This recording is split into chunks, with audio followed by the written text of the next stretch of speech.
le doy la bienvenida al historiador, escritor y columnista Alessandro Pagani, amigo de la casa, un hombre al que respetamos y admiramos, para hablar de estos intentos de grupos conservadores por mantener el poder en México, por no perder el poder, y no solamente en México, en el mundo, a través de medios de comunicación y presiones a los gobiernos progresistas. Mi querido Alessandro Pagani, ¿cómo estás? Muy buenas noches. Hola, mi querido Sente. Saludos, Senen. Un saludo también a Meme y también a Rafa. Oye, mi querido Alessandro, pues interesante el tema de hoy, cómo los conservadores se rehúsan a perder ese poder, y tal vez explica lo que vemos en nuestro México lindo y querido. Pues como tú decías en la premisa, hay todos un paquete a nivel mediático, internacional y nacional, que está trabajando desde básicamente cuando López Obrador salió al poder con las elecciones democráticas y los 30 millones de mexicanos y mexicanas que lo han votado.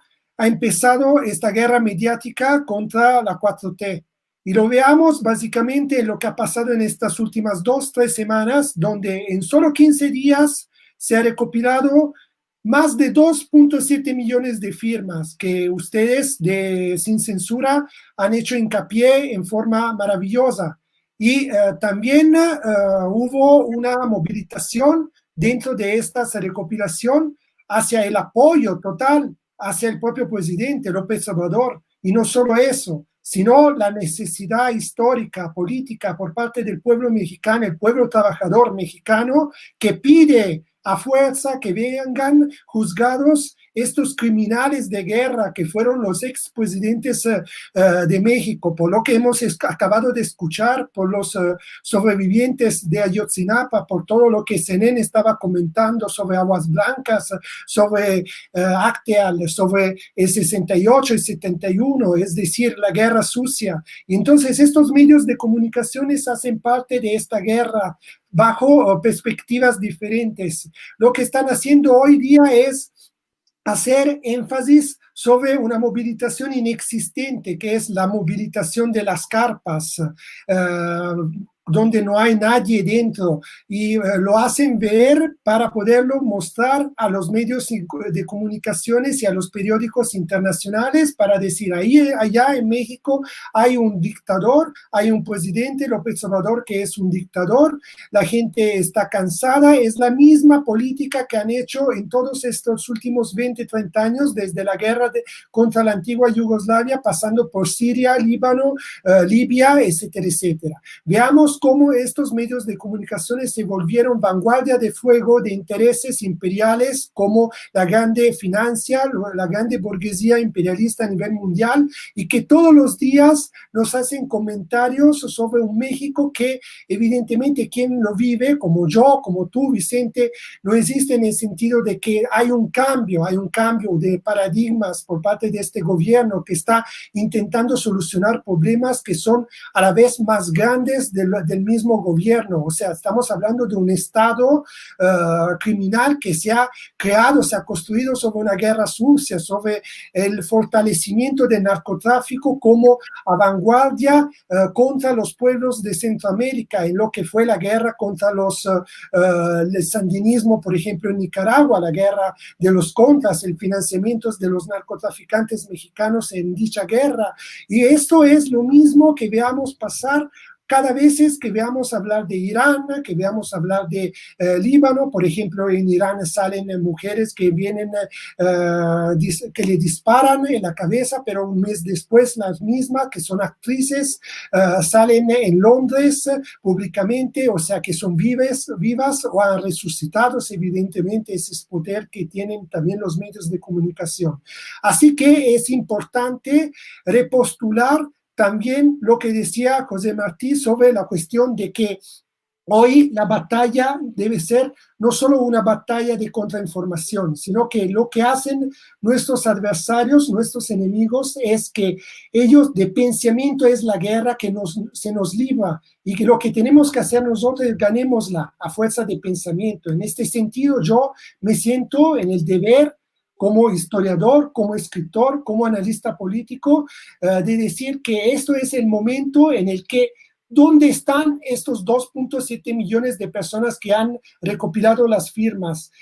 Tienen que estar en las calles, tienen que apoyar a López Obrador, tienen que hacer un apoyo masivo, militante, pacífico, democrático, constitucional hacia su propio presidente, porque esto es el momento más importante, más tenso del gobierno de López Obrador desde cuando hace 2 años ha tomado el poder. Si no lo vamos a ser cómplices de lo que son los medios de comunicación.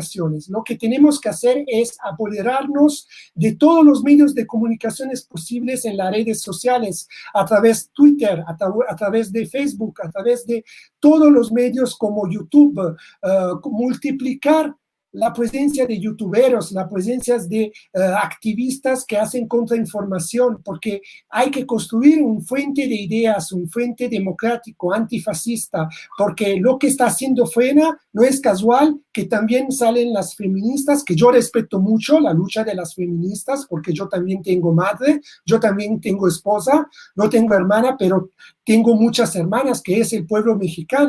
Y entonces yo digo, tienen todo el derecho de salir en las calles, pero ¿por qué ahora? Porque ahora en este momento donde básicamente el pueblo ha dado un señal muy fuerte con estos 2.7 millones de firmas. ¿Por qué volverse, y disculpen por el término, idiotas útiles del imperialismo que está ahí presentando, mostrando en los canales de la Unión Europea, Italia, hoy, en este momento, los periódicos italianos están diciendo que las mujeres salen en las calles porque en el gobierno de López Obrador mueren las mujeres. No es en el gobierno de López Obrador que mueren las mujeres son asesinadas en México desde décadas, y esto es algo de más profundo, que no es un gobierno que lo puede solucionar después de 2 años. Y todo esto también sale en la televisión de la Unión Europea y de Estados Unidos, que ahorita en este momento hay los de Ayotzinapa que están pidiendo un esfuerzo por parte de López Obrador. Y López Obrador fue muy claro, él se comprometió desde el comienzo para que se sepa la verdad histórica de lo que ha pasado en ese momento, pero la justicia no puede pasar simplemente a través de la justicia judicial, tiene que ser una justicia como justicia social. O sea, México es lo que está haciendo López Obrador, hacer un cambio de paradigmas a nivel social, mi querido Vicente. Así es, mi querido Alessandro. Y bueno, pues para cerrar, ¿cuál sería tu reflexión en torno a este tema que es súper interesante para las personas que siguen estos esfuerzos de los conservadores para, para tumbar lo que no les conviene o para no soltar lo que tanto han amasado por tanto tiempo, que es el poder? ¿Con qué reflexión cierras?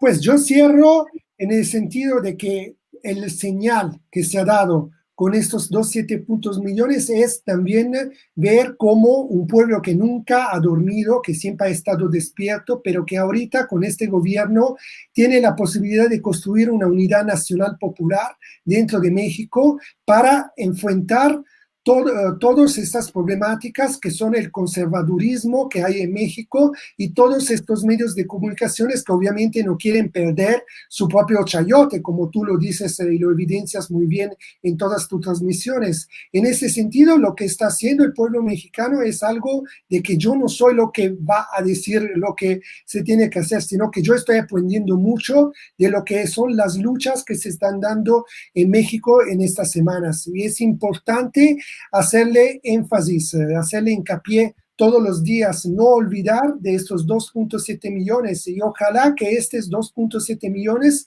se vuelva una fuerza progresista, democrática, constitucional, políticamente hablando, dentro de México para el apoyo en las próximas elecciones del año próximo, pero también en el futuro de México para un cambio de la realidad en México, mi querido Vicente. Alessandro, cerremos invitando a la gente para que te lea, para que te busque, para que te apoye. Pues ahí me encuentran en Twitter, @elbrigantero, en Facebook con mi nombre y apellido, Alessandro Pagani, y también en Contralínea, la revista de investigación mexicana, Global Research y también CDP Noticias. Te mando un abrazo, Alessandro, tú sabes que se te admira. Cuídate mucho, buenas noches. Igual, un abrazo de vuelta para ustedes. Se les quiere mucho. Hasta luego. Igualmente.